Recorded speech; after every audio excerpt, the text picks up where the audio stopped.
Donnie and Dolly. The team is supported by ableauctions.ca. Closing your business? We can help.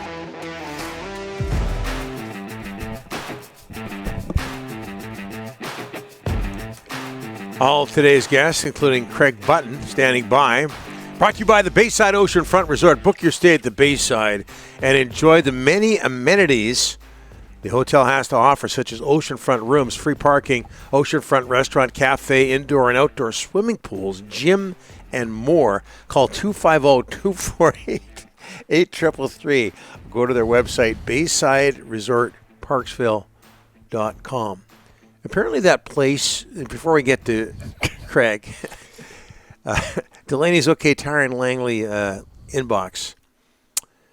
The shipyards? Yeah. No longshoremen there. It's a tourist destination. Okay. A place to hang out. Not. There are some longshoremen there.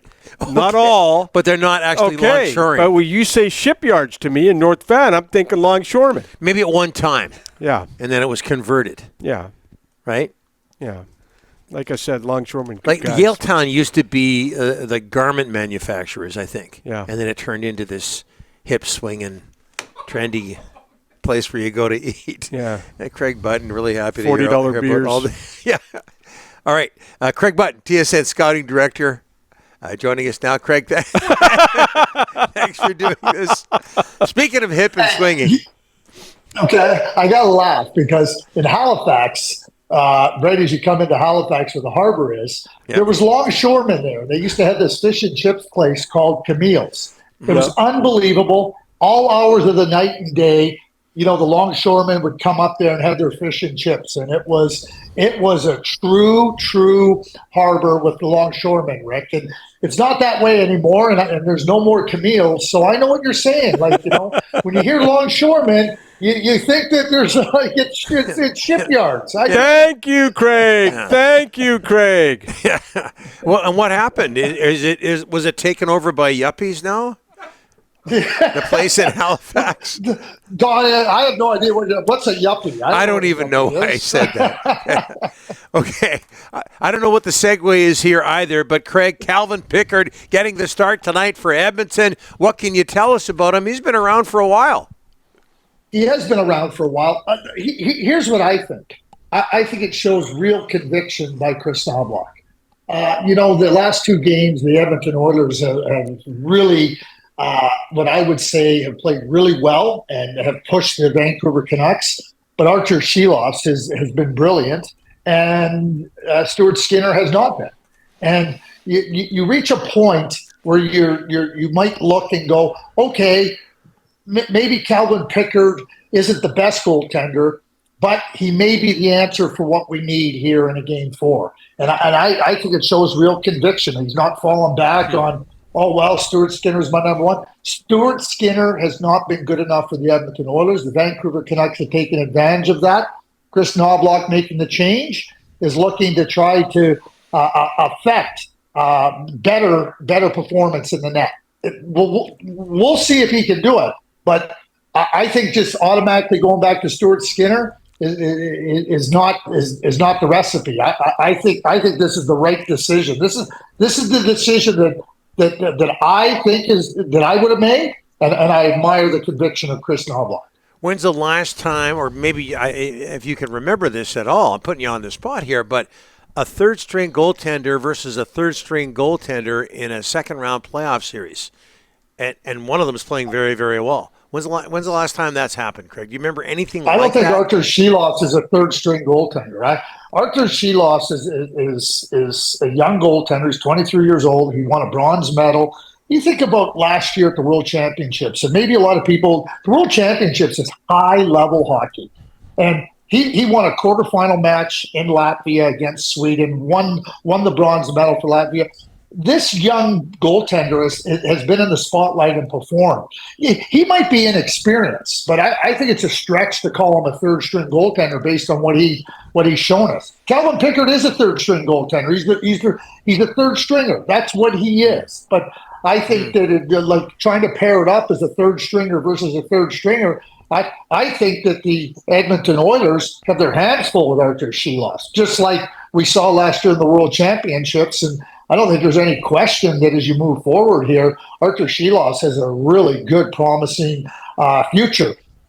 Go back to Yarrow Halak with Carey Price in 2010 versus the Washington Capitals. This could be reminiscent of that. Craig, this series, Edmonton-Vancouver, starting to get nasty. The temperature's going up. Carson Soucy got suspended. What were your thoughts on the suspension? Well, I spent a lot of time influencing the Department of Player Safety to suspend Carson Soucy. Like, I didn't get any sleep Sunday night. I was up from the time the game ended right till about 7 a.m. Local time here in Calgary, trying to talk to the Department of Player Safety. Okay, all kidding aside, I hope nobody takes that seriously. Yeah, bottom line is you can't do what Carson Soucy did. I mean, there's lots of rationale for it, and when I say rationale, how it affected that, I think the Department of Player Safety recognized that. I think Carson Soucy, rarely have I seen intention with a player trying to do that type of an act. But when you cross the line, like Carson Soucy did, you got to be responsible for your stick. I think for one game, that's pretty significant because Carson Soucy has had I think a real important role on the Vancouver Canucks blue line, and certainly playing against that top line where they have really pushed. They're going to miss Carson Soucy, but I never. Once I saw it, I said it's got to be a suspension, and I think one game is appropriate. Craig, last night in Colorado, what a turn of events. Valterri Nyquist, I mean, leading the NHL with 9 goals, and now he's entering the substance abuse program again. What a kick in the you-know-whats for Colorado. They lose 5-1. They're down 3-1 in the series. Boy, just go over your thoughts on what happened last night with the Avalanche and Nyquist. Well, there's the personal part. I thought Jared Bednar was good.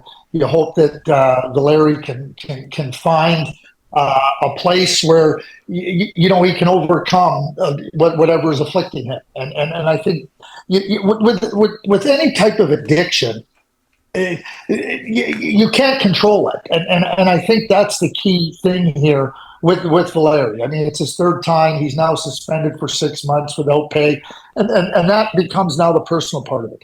The professional part of it is you take a player of that magnitude out of your lineup, that type of impact, it's going to hurt your team. So, as on the personal note, you want to see him, find his way where he can, where he's not afflicted, and at the same time, you can feel for the team missing such a key player and having to deal with it, and having to deal with that fallout. I mean, those are the emotions in a different way, Rick. We saw the emotions heat up on the ice, intensity-wise, with the Oilers and the Canucks, which is great. I think it's wonderful. I think the emotion is a big part of the game, but these are different types of emotions, and certainly it's going to affect you in ways that you're not even sure of how they're going to affect you, because I think that the players want the best for Valterri, just like Jared talked about, but at the same time, they know that their chances now of fielding a good team that can beat the Dallas Stars are diminished.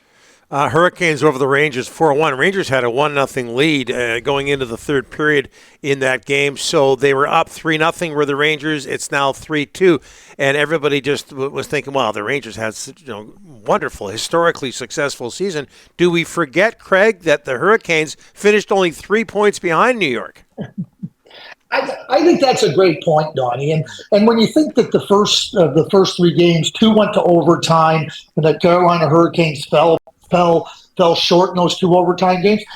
They did a lot of good things right in those first 3 games and couldn't find a way. Now you have to do things. You have your margin for error is less when you're down 3 games to nothing. You're facing elimination. But the Carolina Hurricanes are a good team. They found a way to get on the right side of things. I mean, they scored that late power play goal where their power play had been terrible in Game 4. Then they come back from 1-0 down against a good team and a team they're close to. I mean, I think this is going 7. I think it's going back to Broadway for Game 7. And I think even when it was 3-0, the series was a lot closer than the series margin indicated. And I think I don't think we're starting to see that. I think we're seeing that now with the series being 3-2. Our Delaney's okay. Tyron Langley inbox. Craig, before we let you go, you have a lot of people who now want fish and chips for lunch. What was the name of that place in Halifax again? It was Camille's. And literally, and Rick, you talk about the Longshoremen shipyards, it was a shipyard longshoreman restaurant. I mean, Thank you. There was just walls and a window, and they had the deep fryer and everything. You walked in, and they served it in newspaper, Donnie. They served it in newspaper. Wow. What happened to those days? Yeah. Yeah. I think, what did you call them? Yippies? Yuppies? Yuppies. Yuppies. Does anybody use that anymore? I don't even know. No. Thanks, Craig. Appreciate it. Have a great day. Okay, appreciate it.